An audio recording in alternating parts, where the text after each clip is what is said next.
Ayun, so good evening guys. Ngayon po ay Monday ulit, November 24, 2025 at akyat ulit yung index natin. So parang bull trap si PSC natin. So very good, nakabalik tayo sa 6,000 level pero noong umaga laglag yung index natin. So humabol siya nung pre-close ng market natin. So nag-close tayo 6,021.59. So nag-up tayo ng 0.41%. So may mga blue chips na pinitik si na A-Rates yata yun, di ba? So nag-close sila ng gap up. So pero net foreign sale tayo ng 815.91 million. So inisip ko hindi ba to kay plus pa rin ba to yung lumabas na investor natin. Ayan. So wala kasi tayo makita mga mga malaking galawan sa mga individual na big caps na stocks natin. Okay, so anyway, sa akin lang 'yon yung parang bull trap yung galawan ng mga big caps. Pero nagsiso siya no nung umaga. Very red yung mga blue chips, yung mga stocks natin. Si Haven lang, syempre, another nasa langit yung mga Merong hawak niyan kasi tataas, di ba? Halos ceiling, araw-araw yung galawan. So, maliban sa kanya, the rest ng mga stocks natin nung umaga, mapula siya. So lumalaban si Top sa mga movers din kanina umaga, pero majority ng mga blue chips laglag siya. And then nagulat nga lang ako bago mag-pre-close yung market, pinitik yung mga blue chip stocks natin. So meron pa rin siguro mga nagbabargain hunting na locals pero sa foreigners hindi pa masyado maliwanag kung bumabalik na po yung ating mga foreigners sa market. Okay? So sa global market, okay yung galaw ng US market, bumawi siya nung Friday. Tapos yung ating futures sa kanya okay siya ngayon. Yung European stocks okay din yung galaw and Asian stocks okay din siya. Si Bitcoin medyo nag-drop pa siya over the weekend, so nag 80k o 82k. Pinakamababa niya so ngayon is bumalik na siya around 87k. Pero yung index, yung mga nila, yung mga percent movement for the day, parang drop siya ng few percentage, 1-3%.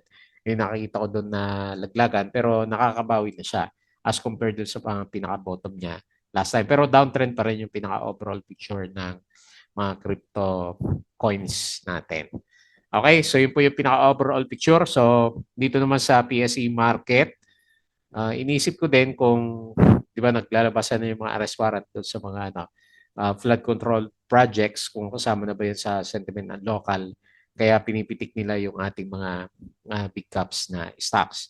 Pero syempre, balik tayo dito kay Haven. So siya na naman yun ang una dito sa listahan po natin. Pero noong umaga, siya, di ba? Hindi ganyan kataas. So pumitik na rin siya, siguro mga second half to. So silipin natin. So another ceiling, 49.09% si Haven natin. Ayan. So, congrats po yung mga meron sa kanya. So, meron siyang, malaki din yung volume niya. Meron siyang 697k net foreign buy. Tapos, pangalawa sa listahan ko, si Top.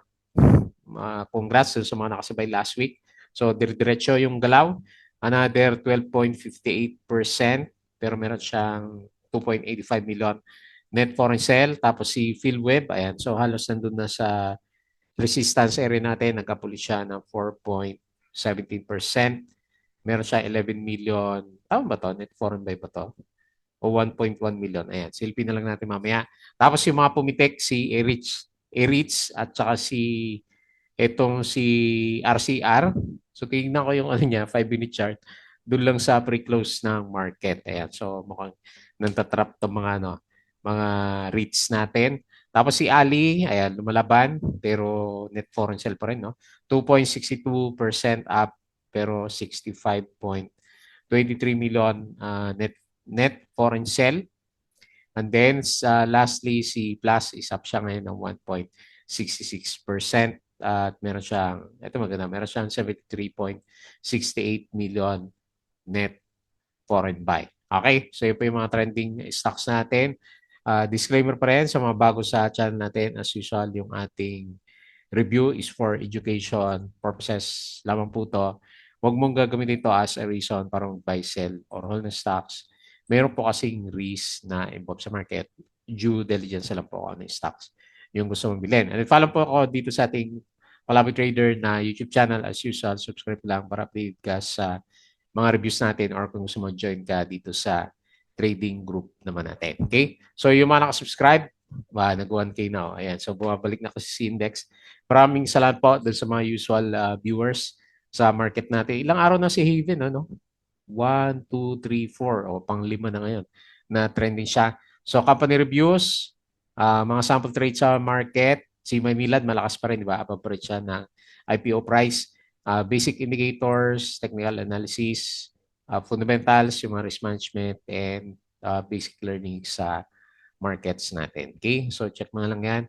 Sa crypto naman, follow mo lang po ako dito sa ating Palawan Trader Crypto ko to. May ilalabas na ng video. Pero hindi natuloy. So, tingnan natin for the coming few days. Tapos sa social media, Facebook account na Palawan Trader para update kayo sa mga posts natin or dito sa Facebook page. Ayan. Budagi Peak, yung mga articles natin sa local market. Check mo na lang po. And Twitter, ayan, kompleto na tayo. Naglabas na ng summary si Philippine Stock Exchange. Ayan, nagbabangayan si si BBM at saka si yung kapatid niya, si Miss Amy Marcos. Ayan, sino daw ba yung nagsasabi ng totoo? Okay, so net foreign sale 815.91 million. Parang hindi sustainable yung natin, no? Yung bounce. Although syempre marami nang gumalaw sa mga big caps na stocks natin. Parang nakakatakot pa rin, no? Kasi net foreign sale pa rin yung market natin. Ayan. So anyway, for today, ang mga gumalaw is industrial, 1.33%, properties 1.27%, at saka holding firms 1.09%. Bumawi na rin si mining, nag-close siya ng 0.65%, and then mapula for today si services minus 0.22%. Okay?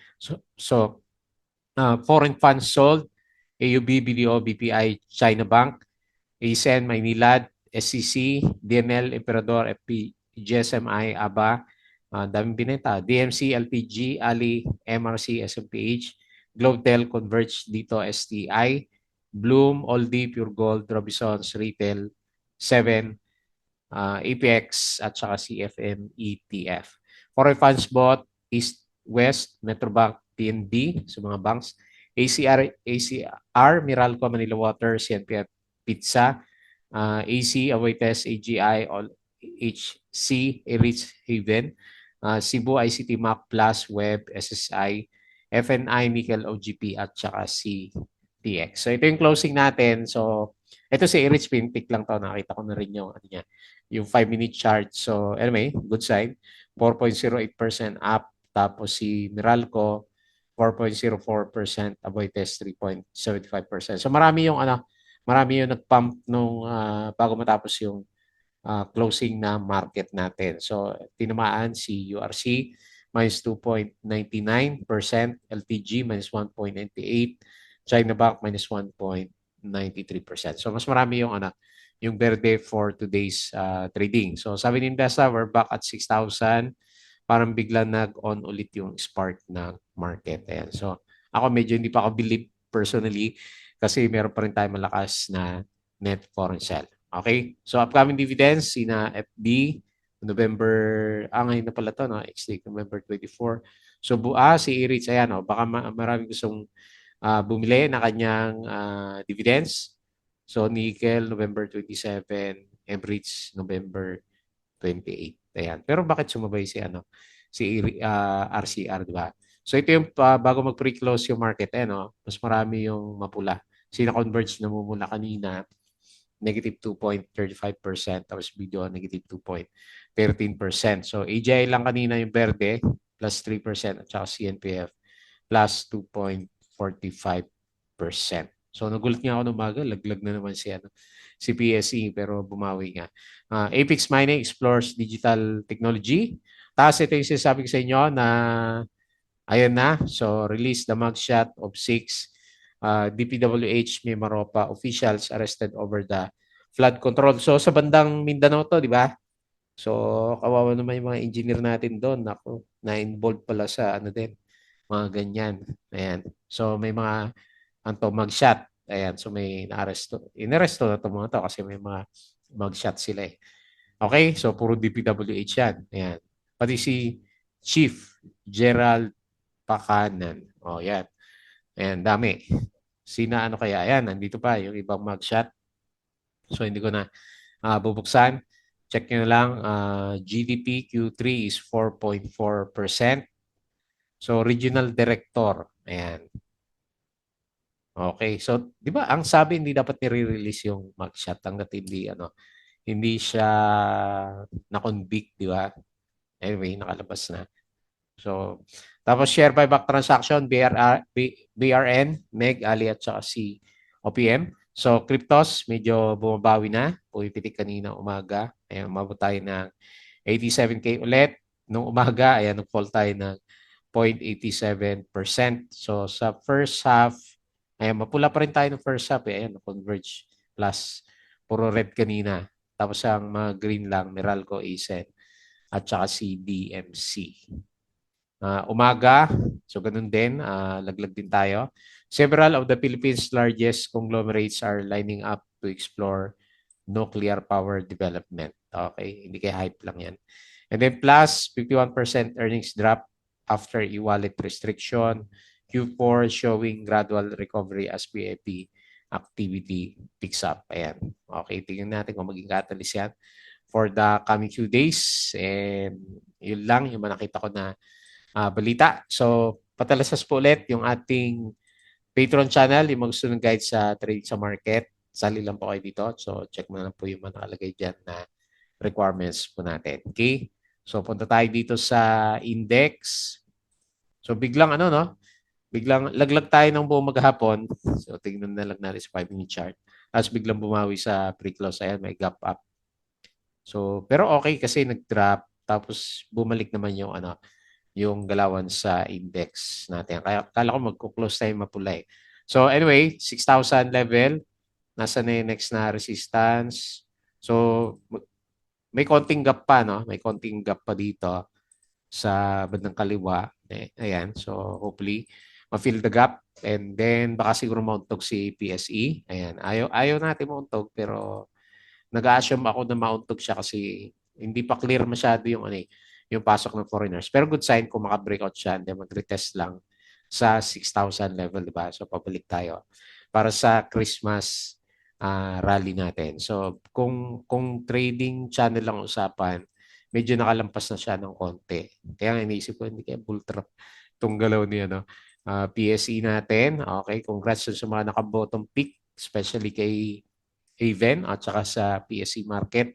So, nag-close tayo 6,021.59, up siya ng 0.41%, minus 815.91 million net foreign sell. Okay? So, yung ating RSI, above ulit ng 50 and bullish din yung pinaka-itsura ng MACD formation natin. Okay? So, good vibes yung ating mga alaga. So, dito tayo sa mga winners. So, nauna pa rin si Haven. So, panalo, no? Akala ko nga dito lang sa 50% Fibonacci. Pero lampas na yan, no? Okay, mamaya pala. Pag-usapan natin yan. Tapos si TAP, ayan, bumigwas din. 12.58%. So, gusto yung mag-breakout ulit sa DOS. Tapos sino pa? PMPC, Panasonic, dire-diretso 9%. Hinebra San Miguel is ang laki naman ng kandila. 6%. Sinagreen, no? Nakita natin Sinagreen ulit. Home, kahit walang volume, so gumalaw, 5%. Tapos si PNB, 5% up. Ayan, pabalik na siya. Tapos si Now, 4%. Nauntog. OGP, Bombawe, 4.42%. ABA, ayan. So, mag-breakout kaya si ABA bukas. 3.95%. Maynilad, ayan. So, ang ganda ng galaw ni Maynilad, 16 pesos na, nakapiso na siya. Tapos si Converge, 2.9, naka-breakout din sa MA, pero net foreign sell, no? MA 100, daming gumalaw, dami palang gumalaw. Ali, 2.62%. Okay? So, yun yung mga winners. Sa loser, sino ba naman dito? PRN, profit taking na, minus 6%. Tapos si URC, minus 2.99. DLL minus 2.91, IMI minus 2.35, pero altas ang galaw ni IMI. MRC minus 2.08, LTG minus 1.09. 98%. So, konti lang yung ano, malakas yung drop dito sa mga losers ng market po natin. Okay? So, silip tayo ng konti dito sa global markets. So, gaya ng sabi ko kanina, umakyat nga yung US market natin noong Friday at parang berde ulit yung galaw nila ngayon. So, S&P futures plus 0.31, Dow futures plus 0.03, Nasdaq plus 0.54%. Okay? So, dito sa European stocks, okay na. Medyo bumawi na. And Asian stocks, marami yung ano, may red pa rin. Pero mas marami yung ano, yung verde sa kanya. Okay? So, lahat ng market maganda. Oops, napindot. Tapos sa bandang crypto, okay, nagde-drop siya, no? Okay. So, from 87K, bumalik ulit sa 85K, hindi pa stable yung ano, cryptos. Tapos si Ethereum, 2.7K, XRP, DOS, BNB, 841, si Sol, 129, at saka si Dodge, 0.14. Okay. Nahirapan pa rin bumawi yung ano, yung cryptos natin. Ayan. So, hopefully hindi mag-crash si ano, si crypto pagdating ng December. Okay? So, silip tayo ng konti ulit. Balik tayo dito sa mga trending stocks.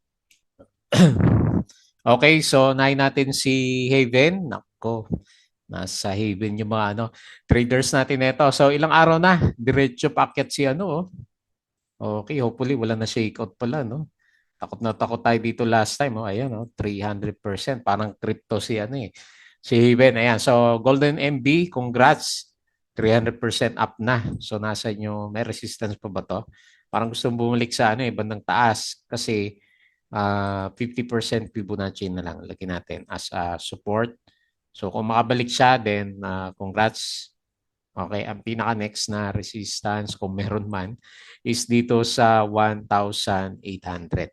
Okay, so yung pinapakita ng Fibonacci lines. Tapos, bumalik ulit sa bullish side yung RSI, no? O konti pa pala, 48 RSI lang pero 300% up yung ano, stocks. Okay, so binomba. Sino ba hineti natin dito? Si Nerhina ba? Ayan, so nag-close siya ng 1,640.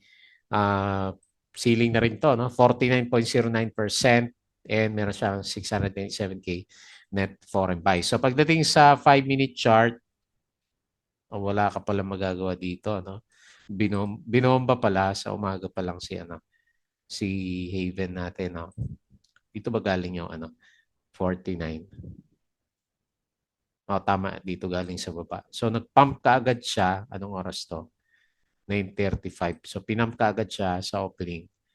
Okay, so wala na. Tapos na ang laban nung pre-close na market natin. Okay, rather pre-opening na market natin. So, okay, biglang nawala yung negative sentiment yata kay ano, Villar stocks. Pero yung iba, tingnan natin kung gumalaw yung iba. BLL, hindi masyado. Si BREIT, tingnan natin yung galaw ng iba. Hindi rin, nahirapan din siya. So, si Haven lang talaga, no? Si PREIT, hindi rin. So talaga si Haven lang ngayon, ano, pinalikan ng mga traders natin. Tapos laki pa rin ng volume niya, 13.47. So hanggang saan kaya igagalaw niya? Akala ko din mataas na itong galaw na to. Inisip ko hanggang 50% Fibonacci lang siya pero ayan. So binomba na si Haven natin. Okay, so congrats. Yun lang masasabi natin dito. And hopefully makabalik na siya sa taas para yung mga holders natin dito sa kanya. Kasi ang dami siguro, ewan ko, pero wala, basag-basag naman siya. Pero syempre, may mga nag-invest dito sa area na to. Okay po, so yun lang nakita natin. Wala na yung negative news na nakita natin. So, antabayanan nyo na lang kung lalabas ulit yung bagong valuation ng mga Villar stocks natin. Okay, next, si TAP. So, ang ganda ng galaw ni TAP after ng setup niya. So, dumiretso yung breakout ngayon, yung price action natin. So, ito na yung bagong support. And so, magta-try tayo na mag-retest dito sa DOS. Yan na lang, nakita natin sa kanya. So, ganda pala ng ano na ito, ng galaw na ito. Tapos may setup din siya. So, yung galaw niya, nag-cause na ng overbought condition natin, RSI 77. Hopefully, meron pa. Umabot diyan sa pinaka-peak area na binabasa natin. Okay, yung RSI At saka MACD formation, may ugali din kasi yan matagal dito sa taas So 1.79 yung close, up siya ng 12.58% and negative 2.85 million net foreign sell. Okay? Next, sa mga movers natin, si AREITs. Pero, rather web pala. Si RCR pala yung nasa isip ko. PhilWeb. So, pabalik na rin. Naka-breakout na ba? Okay. So, sige, konti na lang. Magbe-breakout na ulit si web. Meron pa tayong catalyst. Parang wala naman, no? So, good. Laki na rin ng galaw niya. Simula dito sa breakout. Up na siya na more than 20%. Okay, hopefully hindi mauntog. Kasi magre-retest siya ulit dito sa 5.5. Yung previous na resistance area niya. Ayan. So, base sa swing niya, okay, hopefully. Kung may volume siya, di pwede. No, kasi wala namang earnings si Web. So, halos overbought na 69 yung RSI and very bullish yung galawan nila ng MACD formation. Okay? Congrats doon sa mga nag-antay sa kanya dito sa MA 100. Ang dami mga opportunities na lumabas na kasi nagre-recover na yung mga stocks natin. So nag-close siya 5.24 up ng 4.17% and meron siyang net foreign buy na 11 million. Okay? Next, RCR. So meron siyang upcoming dividends. Saan na yun? Tapos na pala. Ayan, nag-dividend siya tapos umakyat pa. Pero pag tinignan mo yung 5-minute chart, yun. So binomba lang siya sa closing ng market natin. Ayan. So parang bull trap si RCR. So tignan natin, malin mo, titikin nila. Pero normally kasi nag-aano muna, nag-stabilize muna, di ba? Nagda-drop. Para sila ni ERIT. Tignan ko na yung price action niya. So parang din siya, di ba? 4%. So makita mo dito, gap up din siya sa pre-close ng market natin. Kaya pares lang yung baka merong pullback din bukas itong mga to. So anyway, hopefully pag na-pullback, hindi siya umabot dito sa 7.72. So overbought siya dahil sa malakas na galaw. RSI 73. So bullish. And then bullish din yung MACD formation natin. So nag-close siya 8.12, 4.91%. Laki ng niya. May bumili sa kanya. So ayan 346.93 million net foreign buy. Next, Ali. So pabalik na nga ba si Ali? Ongoing pa rin yung share buyback niya. So maganda yung chart niya. So makakabalik na ba tayo? Meron pa tayo resistance dito sa 22 pero good sign kasi dinidiretso niya yung breakout sa MA20, di ba? Yung isang malakas na resistance area natin. So, hindi pa siya overbought. Okay. Hopefully, hindi muna pullback. Galaw muna to. So, kailangan mabasag natin tong 22 and then 25 ulit yung pag-uusapan natin kay Ali naman. Ayan. Congrats sa mga nakabili sa bottom, lalo na kung dire-diretso na umakyat yung mga blue chips natin. Pero para kasi may nararamdaman tayo na pullback for the coming few days. So anyway, nag-close siya 21.55 up na 2.62%.